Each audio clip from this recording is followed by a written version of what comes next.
Je connais mon fils, reprit la mère de Ganem. Je l'ai élevé avec grand soin et dans le respect dû au commandeur des croyants. Il n'a point commis le crime dont on l'accuse, et je réponds de son innocence. Je cesse donc de murmurer et de me plaindre, puisque c'est pour lui que je souffre et qu'il n'est pas mort. Ah, Ganem, ajouta-t-elle, emportée par un mouvement mêlé de tendresse et de joie. Mon cher fils Ganem, est-il possible que tu vives encore? Je ne regrette plus mes biens, et à quelque excès que puissent aller les ordres du calife, je lui en pardonne toute la rigueur, pourvu que le ciel ait conservé mon fils. Il n'y a que ma fille qui m'afflige, ces mots seuls font toute ma peine. Je la crois pourtant assez bonne sœur pour suivre mon exemple. À ces paroles, Force des Cœurs, qui avait paru insensible jusque-là, se retourna vers sa mère et lui jetant les bras au cou.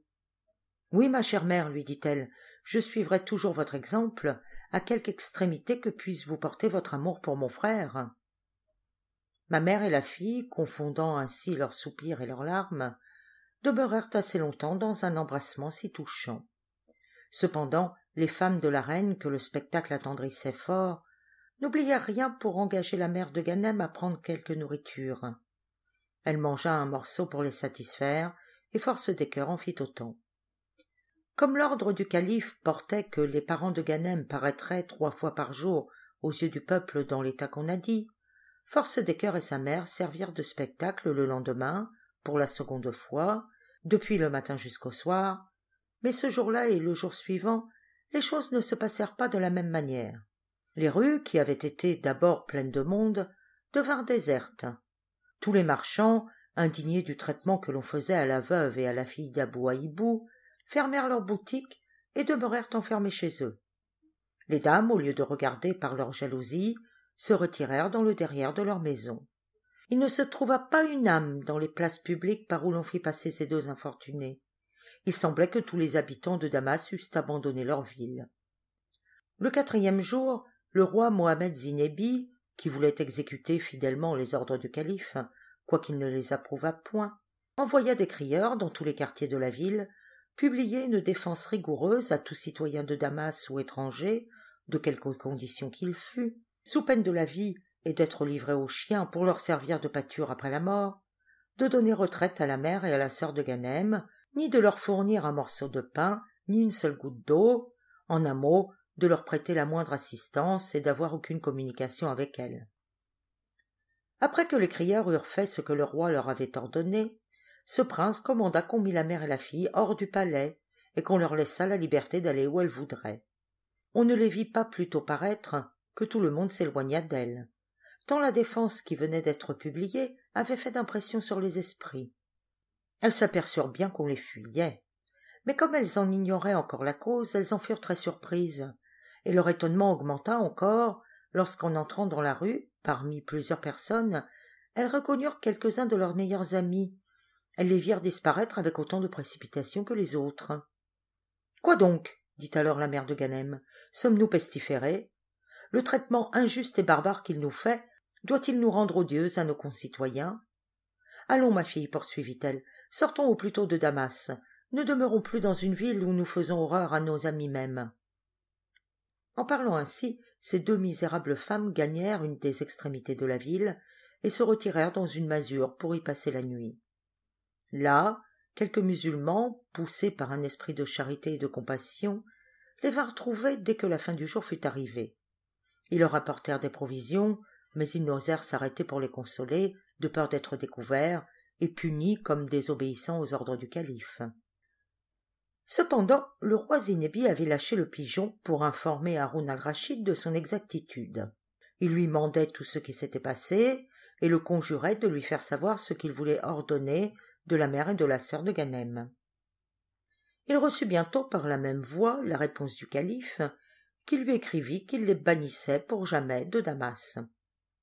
Aussitôt, le roi de Syrie envoya des gens dans la masure, avec ordre de prendre la mère et la fille, de les conduire à 3 journées de Damas, et de les laisser là en leur faisant défense de revenir dans la ville. Les gens de Zinebi s'acquittèrent de leur commission, mais moins exacts que leur maître à exécuter de point en point les ordres d'Haroun al-Rachid, ils donnèrent, par pitié, à force des cœurs et à sa mère, quelques menus monnaies pour se procurer de quoi vivre, et chacune un sac qui leur passèrent autour du cou pour mettre leurs provisions. Dans cette situation déplorable, elles arrivèrent au premier village. Les paysannes s'assemblèrent autour d'elles, et comme au travers de leur déguisement on ne laissait pas remarquer que c'étaient des personnes de quelque condition, on leur demanda ce qui les obligeait à voyager ainsi, sous un habillement qui paraissait n'être pas leur habillement naturel. Au lieu de répondre à la question qu'on leur faisait, elles se mirent à pleurer, ce qui ne servit qu'à augmenter la curiosité des paysannes et à leur inspirer de la compassion. La mère de Ganem leur conta ce qu'elle et sa fille avaient souffert. Les bonnes villageoises en furent attendries et tâchèrent de les consoler. Elles les régalèrent autant que leur pauvreté le leur permit. Elles leur firent quitter leurs chemises de crin de cheval qui les incommodaient fort, pour en prendre d'autres qu'elles leur donnèrent, avec des souliers et de quoi se couvrir la tête pour conserver leurs cheveux. Dans ce village, après avoir bien remercié ces paysannes charitables, Force des Cœurs et sa mère s'avancèrent du côté d'Alep à petite journée. Elles avaient accoutumé de se retirer autour des mosquées, ou dans les mosquées même, où elles passaient la nuit sur la natte, lorsque le pavé en était couvert. Autrement, elles couchaient sur le pavé même, ou bien elles allaient loger dans les lieux publics destinés à servir de retraite aux voyageurs. À l'égard de la nourriture, elles n'en manquaient pas. Elles rencontraient souvent de ces lieux où l'on fait des distributions de pain, de riz cuit et d'autres mets à tous les voyageurs qui en demandent.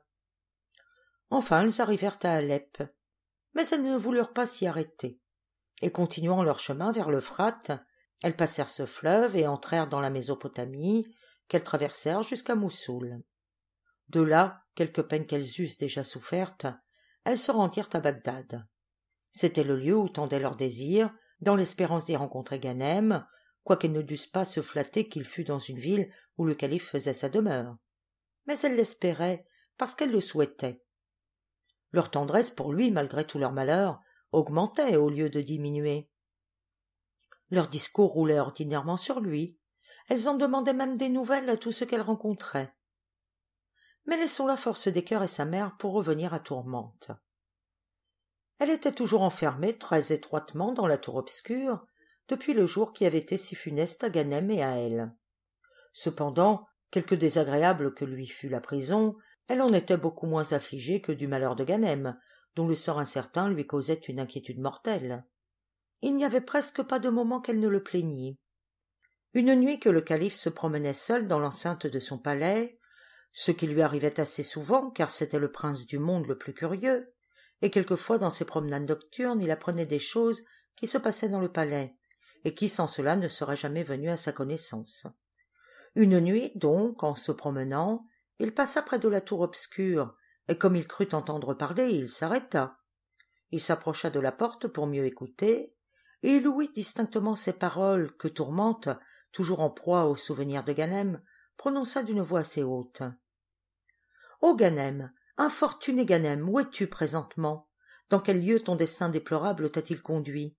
Hélas, c'est moi qui t'ai rendu malheureux. Que ne me laissais-tu périr misérablement au lieu de me prêter un secours généreux? Quel triste fruit as-tu recueilli de tes soins et de tes respects?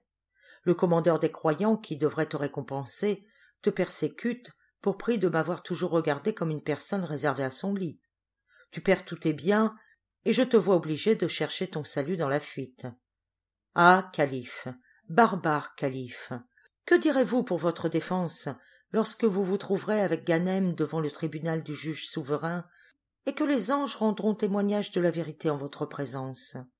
Toute la puissance que vous avez aujourd'hui, et sous qui tremble presque toute la terre, n'empêchera pas que vous en soyez condamné et puni de votre injuste violence. » Tourmente cessa de parler à ces mots, car ses soupirs et ses larmes l'empêchèrent de continuer.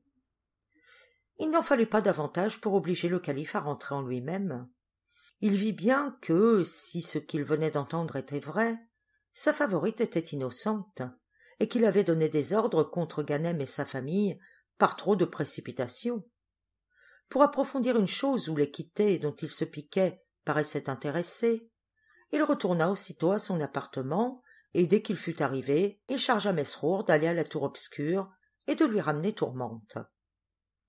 Le chef des eunuques jugea par cet ordre, et encore plus à l'air du calife, que le prince voulait pardonner à sa favorite et la rappeler auprès de lui. Il en fut ravi, car il aimait Tourmente, et avait pris beaucoup de part à sa disgrâce. Il vole sur-le-champ à la tour. « Madame, dit-il à la favorite d'un ton qui marquait sa joie, prenez la peine de me suivre, j'espère que vous ne reviendrez plus dans cette vilaine tour ténébreuse. Le commandeur des croyants veut vous entretenir, et j'en conçois un heureux présage. » Tourmente suivit Mesrour, qui la mena et l'introduisit dans le cabinet du calife. D'abord, elle se prosterna devant ce prince, et elle demeura dans cet état, le visage baigné de larmes.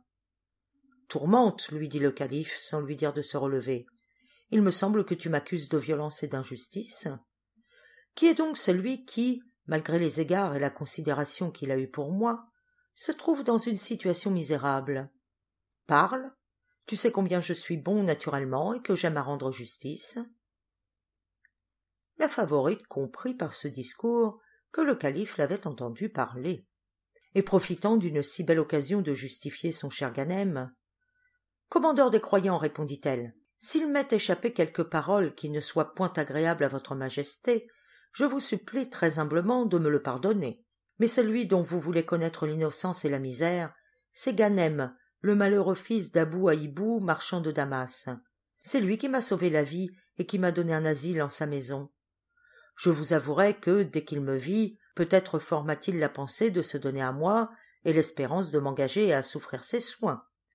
J'en jugeai ainsi par l'empressement qu'il fit paraître à me régaler et à me rendre tous les services dont j'avais besoin dans l'état où je me trouvais. Mais sitôt qu'il apprit que j'avais l'honneur de vous appartenir... « Ah, madame, me dit-il, ce qui appartient au maître est défendu à l'esclave. » Depuis ce moment, je dois cette justice à sa vertu. Sa conduite n'a point démenti ses paroles. Cependant, vous savez, commandeur des croyants, avec quelle rigueur vous l'avez traité, et vous en répondrez devant le tribunal de Dieu. Le calife ne sut point mauvais gré à Tourmente de la liberté qu'il y avait dans ce discours. « Mais, reprit-il, puis-je me fier aux assurances que tu me donnes de la retenue de Ganem ?»« Oui, répartit-elle, vous le pouvez. Je ne voudrais pas, pour toute chose au monde, vous déguiser la vérité. Et pour vous prouver que je suis sincère, il faut que je vous fasse un aveu qui vous déplaira peut-être, mais j'en demande pardon par avance à votre majesté. »« Parle, ma fille, dit alors Haroun al-Rachid, je te pardonne tout pourvu que tu ne me caches rien. »« Eh bien, répliqua Tourmente, apprenez que l'attention respectueuse de Ganem, jointe à tous les bons offices qu'il m'a rendus, me firent concevoir de l'estime pour lui. Je passais même plus avant, vous connaissez la tyrannie de l'amour. Je sentis naître en mon cœur de tendres sentiments. Il s'en aperçut, mais loin de chercher à profiter de ma faiblesse, et malgré tout le feu dont il se sentait brûler, il demeura toujours ferme dans son devoir, et tout ce que sa passion pouvait lui arracher, c'était ces termes que j'ai déjà dit à votre majesté. Ce qui appartient au maître est défendu à l'esclave. Cette déclaration ingénue aurait peut-être aigri tout autre que le calife, mais ce fut ce qui acheva d'adoucir le prince. Il ordonna à Tourmente de se relever, et la faisant asseoir auprès de lui. « Raconte-moi, lui dit-il, ton histoire depuis le commencement jusqu'à la fin. » Alors elle s'en acquitta avec beaucoup d'adresse et d'esprit. Elle passa légèrement sur ce qui regardait Zobéide. Elle s'étendit davantage sur les obligations qu'elle avait à Ganem, sur la dépense qu'il avait faite pour elle, et surtout, elle vanta fort sa discrétion, voulant par là faire comprendre au calife qu'elle s'était trouvée dans la nécessité de demeurer cachée chez Ganem pour tromper Zobéide. Elle finit enfin par la fuite du jeune marchand, à laquelle, sans déguisement, elle dit au calife qu'elle l'avait forcé pour se dérober à sa colère. Quand elle eut cessé de parler, ce prince lui dit « Je crois tout ce que vous m'avez raconté. Mais pourquoi avez-vous tant tardé à me donner de vos nouvelles? Fallait-il attendre un mois entier après mon retour pour me faire savoir où vous étiez ?»« Commandeur des croyants, répondit Tourmente, Ganem sortait si rarement de sa maison qu'il ne faut pas vous étonner que nous n'ayons point appris les premiers votre retour. D'ailleurs, Ganem, qui s'était chargé de faire tenir le billet que j'ai écrit à aube du jour, a été longtemps sans trouver le moment favorable de le remettre en main propre. »« C'est assez, Tourmente, reprit le calife. Je reconnais ma faute et voudrais la réparer en comblant de bienfaits ce jeune marchand de Damas. Vois donc ce que je puis faire pour lui, Demande-moi ce que tu voudras, je te l'accorderai. À ces mots, la favorite se jeta aux pieds du calife, la face contre terre, et se relevant. Commandeur des croyants, dit-elle, après avoir remercié votre majesté pour Ganem, je la supplie très humblement de faire publier dans vos états que vous pardonnez au fils d'Abou Haïbou et qu'il n'a qu'à vous venir trouver. Je ferai plus, répartit ce prince, pour t'avoir conservé la vie, pour reconnaître la considération qu'il a eue pour moi, pour le dédommager de la perte de ses biens, et enfin pour réparer le tort que j'ai fait à sa famille, je te le donne pour époux. Tourmente ne pouvait trouver d'expression assez forte pour remercier le calife de sa générosité. Ensuite elle se retira dans l'appartement qu'elle occupait avant sa cruelle aventure. Le même ameublement y était encore. On n'y avait nullement touché. Mais ce qui lui fit plus de plaisir, ce fut d'y voir les coffres et les ballots de Ganem que Mesrour avait eu soin d'y faire porter.